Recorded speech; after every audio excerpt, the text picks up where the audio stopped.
Hello and welcome everyone to So Many Games So Little Time. This video series will be something special. It will both be an unboxing video and also a reboxing video and also a video about upgrades. So we have Twilight Imperium 4th edition unboxing. We have the Prophecy of Kings expansion. We have the inserts that comes all the way from Canada. And then we have some upgrades from Bits77 from Etsy. All right. So before we do anything with upgrades and so on, we will do the unboxing. Most likely this video will be cut up in multiple videos, part 1, part 2, and so on. All right. So let's start with the base game, shall we? You can see Twilight Imperium 4th edition. Pax Magnifica Bellum Glorosium. I don't know what it means. And then game design by Christian T. Petersen, and of course Fantasy Flight. This is on the side. Now all the characters that you see, there are races in the game. Alright. These are, for example, the Nalu. I played with them last time that I played this game. Of course that was not my copy. Here we go. Some more arts. This side. Here we go. And then the other side. And there we go. And then I'll show you the back of the box. The dawn of a new age. You can see how huge the map is already. The signs of change are everywhere. I feel as if the galaxy is waking, as if an ancient beast stirs from slumber in a dark cave. Okay, so you can see 17 factions to play with. All right, okay. It also says 14 plus, 3 to 6 players, 4 to 8 hours. Not always correct. Anyway, all right, let's open this beast, shall we? Okay. Will there be art inside the box? I say no. I'm correct. Okay.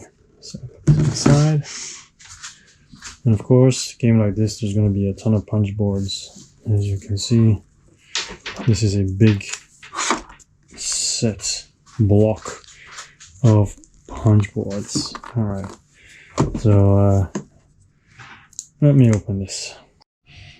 Okay, so that is removed the plastic. So let's take a look at these. Turn around. You can see these are some of the space tiles, but the fact that they have icons means that they're faction specific. These are the starter worlds. These triangle ones are command tokens. The more rectangular ones, they are tokens to show that you own a planet or whatever. Okay. All right. And of course, they can also, the command tokens can also become fleet tokens. Okay. So it's just going to be a bunch of systems. That we'll see now. If there's anything else that's remarkable, I'll let you know. But even the fact that all the planets look different is already very cool to me. And I'm gonna turn all of this the other way around. Okay, anyone who's played before, well, I don't know why you'll be watching this unboxing, but anyway, anyone who's played before will recognize Megaton Rex. This is the place to be for extra points, of course. Flip it around. Also easy to recognize within all the tiles. I'm going to be accidentally punching them out already. Alright, so nothing really special here. So just give you a good look and then move on. You can also see sometimes they have different types of planets, military, industrial, cultural. Some of the planets also have a technology specialty, which have like a little color thing next to them. There's wormholes, alpha, beta, and so on. All right, so more different worlds. Okay, aside from that, and you can see all these different tokens. They all belong to the different faction. You also have space locations that are just space, you know, and the red ones. The red sides are anomalies. They all have different effects and so on. Alright, this is also a special one. This is the Start World of the Ghosts. These tokens, there's already a lot of plastic in the game, but these tokens allow you to have even more units. They just replace the plastic if you already use too many of them, basically. And then here, these are also tokens for goods and so on. But here, these are the strategy cards. I'll flip it over. So you can see Imperial, Technology, Warfare, Trade, Leadership, Diplomacy, Politics, and Construction. I'll be doing some cool stuff with these later on. Put it here. Some loose bits here already. Okay. Then we have 3 books. Learn to Play, Lore Compendium, and Rules Reference. Okay. So let's take a look at each rulebook. I'll do it like this. Okay, of course I'm not going to read everything. I mean, I will read everything on my own time, but not now. That would be a bit too boring, I think. Okay. Alright, so you can see the way they actually suggest the setup for the first game and so on. Now, I'm not going to do that because I played it now multiple times already. I think 5 or 6 times, so I'm past that point. But it's good that they have the nice overview. Seems like a lot of examples as well. Although I would suggest, if you want to learn how to play this game, to check RTFM. They don't go into detail for all the rules, but they do a pretty good job in general. Alright, see also the advanced rules that you might want to do later on. And some Galaxy setups. I've only ever played with 5 and 6 people, never with 3 and 4. So that might be something I'll be doing in the future, just to see, what it's like. The Lore Compendium, it's interesting. The Galaxy Awakens. So that's kind of the story. The Galaxy Awakens, the Mechatol Rex, this is the center of the galaxy, used to be the seat of the Lazex Empire, and then they leave or whatever, and now suddenly it's up for grabs, and that's what everybody is going for, basically. Okay, talking about the Mahact Empire and what happened to it, Twilight Wars, Age of Unrest, The Distant Suns, Echoes of the Past, Threats from Beyond, The Shadow of War, An Empty Throne. And it seems every time you read something, they will focus on several of the factions.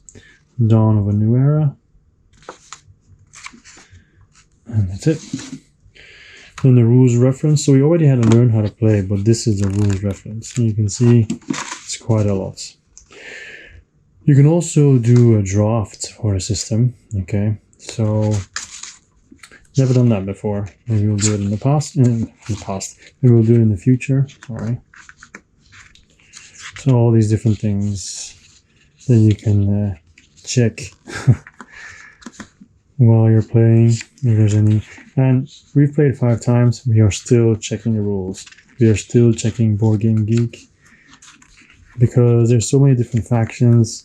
There's so many different things that might clash or can have like, might be a bit confusing, so we always need to check it. Okay. You see lots and lots and lots of stuff to refer to. And even though we have this whole huge reference book, it's so much easier just to use Google and check BGG. Alright, so this here are all the races. So let's take a look at the races, shall we?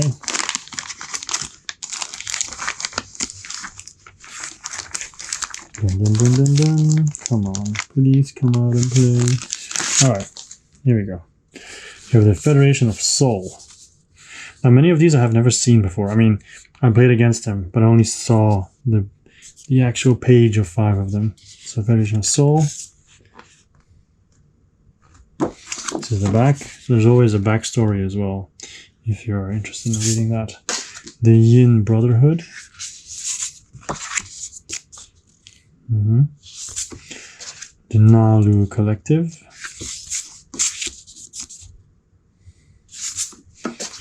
The Embers of Muat. They look pretty cool.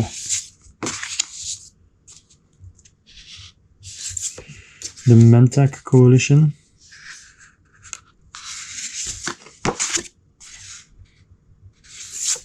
The Barony of Letnev.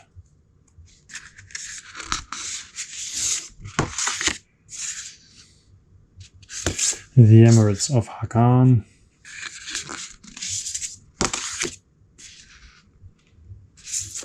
The Necrovirus.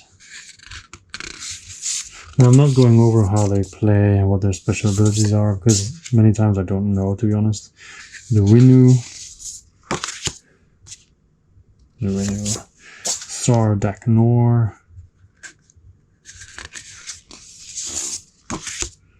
There we go. The Ghosts of Krois.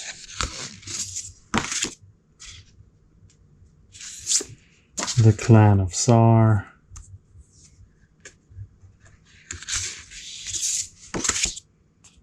There we go. The Universities of Jolnar.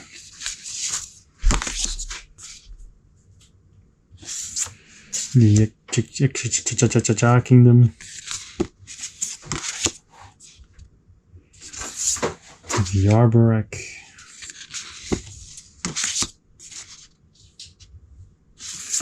The Visceral Tribes. Almost there. And the Lysax Mindnet, or L1Z1X Mindnet. Okay. Next up are these. Now, these just come in different colors, okay? It's just something that you use to put underneath your player board. Like, for example, it goes like this. Okay, if you quickly want to reference something, you just do this, and then you can read it. Okay, simple as that. Okay, so double-sided, depending on if you prefer left or right. So there's like, all these colors are in the game, so there's one for each color. Okay. All right, and then we have so much plastic. All right, so first of all, we have some dice, these. But when you play, I'm not going to open it, they're just regular D8s, nothing special about them. But when you play this game, you want more than just these dice. Because a friend of mine has different dice colors that match with different ships and so on. So it's easier to do when you roll. Now, there's a lot of colors, okay? I'll just show the units of one color. That'll be easier than to show you each and every color. So you can already see the different colors themselves. You know, there's no need to open everything. There are cards underneath every stack, apparently. I'm throwing them out anyway because the insert will disappear into the nights. Alright, let's take a look at the different types of ships that we have.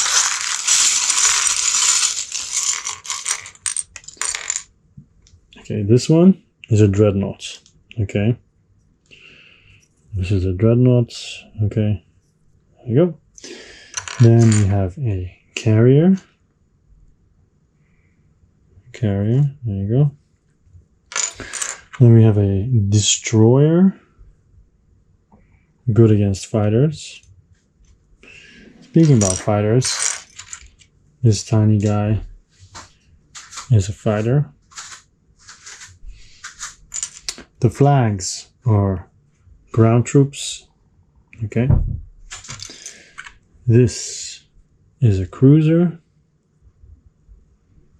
All right. And then we also have these ones you have to assemble. A war sun. Okay. Basically just imagine a Death Star. All right. So a war sun. Okay, so those are all the possible ships that you can buy. You can see it on the, and actually something that I've forgotten is also two things. A PDS, basically a space cannon, you know, stationary shoots up in the sky, and a space dock, which you use to build units. Okay, that is all the units. And one more thing, the arguably the most interesting one is the here, of course, the last one to come out, the flagship. That's the biggest ship, and they're all different for the different factions as well. So for example, here you see the different ships and what they do, their stats and everything, and how special they are. All right, cool. So let's take a look at some of the cards, shall we? But first, I'm going to clean up a little bit, and then we'll continue. Okay, I didn't do a very good job of cleaning up, but I did take all the plastic of the cards, put it in here, because this will be thrown away eventually. Gotta put the dice out. Don't throw those away. So, these are all the cards in the game. What are they? First of all, this huge set of cards, all these are action cards. So you can get these during the game and then actually use it like skilled retreat. If somebody attacks you, you can just leave, nothing happens. All right, flank speed to go faster, frontline deployment, so you get more infantry, fighter prototype, you can get +2 to our attacks, salvage if you win a space. Combat, your opponent gives you all the commodities, stuff like that. Gain 1 trade, good for each industrial planet you control, etc, etc, etc. So these are just regular action cards. Here you have the regular planets. If they look like this, they're exhausted. If they look like this, they're active and you can still use them. Of course, Mechatol Rex and all the other planets in the game. These are the basic planets that you will encounter. The other deck here are the racial planets, the starting planets. You can see the token in the top right corner, which one. It's another reason why I bought the insert. These will all be nicely put together in their own little box, if I'm not mistaken. All right, then this one, it's a little bit damaged, as you can see, but it doesn't really matter because these are just the racial specific technology. So these are unique to those factions, okay? So all these, you can see the icons in the top left corner, right? So for example, Neuroglaive, after another player activates a system that contains one or more of your ships, that player removes 1 token from their free pool, which is really awesome. Things like that, okay? So these are all just the faction technologies. These, also slightly damaged, but it doesn't really matter. I mean, just like some indentation, as you can see, right? Doesn't really matter because these are just for each color in the game, as you can see, rainbow. Wow, these are the promissory notes that you can exchange with other people, like ceasefire, support the throne, war funding, greyfire, mutagen, declaration. But these are more, sorry, these two are like in general. These are more specific to factions. Trade agreement, political secret are general as well. Yeah, and some of them are specific to certain factions, as you can see. All right. So most of the time, if you play with a certain race, you're also going to go with a similar color, of course. These are secret objectives. You can complete 3 throughout the game, and they always give you 1 point. So, for example, have 1 or more ships in 3 systems that are adjacent to an anomaly. Control Mechatol Rex and have 3 or more ships in its system. Have 1 or more ships in a system that contains an alpha world, so on, so on, so on. Okay. These two, they are the objectives. These are the round 1 objectives, the public objectives that people can complete. Spend a total of 3 tokens from your tactical strategy pool. Spend 5 trade goods. Control 3 planets, and so on, so on, so on. And then you have the level 2 public objectives that are way harder, and they give you 2 points. Spend a total of 6 tokens, like the double of what I just talked about. Spend 16 resources, control 11 planets. Control 1 planet is in another player's home system, and so on. All right. These are also super interesting. You can see there's a lot of them. This is in the agenda phase, when people are basically deciding on new laws and so on. Like, for example, this is a directive, so people have to vote for or against. But you also have laws that might have an effect for the rest of the game. So mostly directive and laws, I think. I don't think there's anything else. Yeah, seems like it, yeah. So every agenda phase, 2 will be drawn and they'll be discussed. these 6, you can already see they have different colors. These are the texts that go with the, for example, if you're the blue player, you'll get the blue deck. And you can see there's 3 types of technology. You got the green, the yellow, and the red. I'm sure same thing, industrial, cultural, and economical, I guess. No, economical is industrial. Military? I don't know. Anyway, you have 2 types. You have the unit upgrades. For example, you have the carrier 2, carrier 1. So it becomes 3926 instead of 3914. Okay, and to research it, you need 2 previous blue technologies. And then these are all unit upgrades. And then we have the regular upgrades. And you can see this one, you can just research, no problem. It becomes more difficult to research when there's something in the bottom left. For example, assault cannon, you need 3 reds already, or a technology skip, depending on what, and then you can research it. So there's all kinds of different technology that you can do, and each deck is for that player's color. All right, so these are all the cards in the game, and this is the base game. So let's not waste any time and just move on to the Prophecy of Kings expansion. And yeah, here we go. So the Prophecy of Kings expansion, the unboxing, even though I just said, here we go, well, this will be in a second video. All right, so click the link to watch the second video. I'll see you there.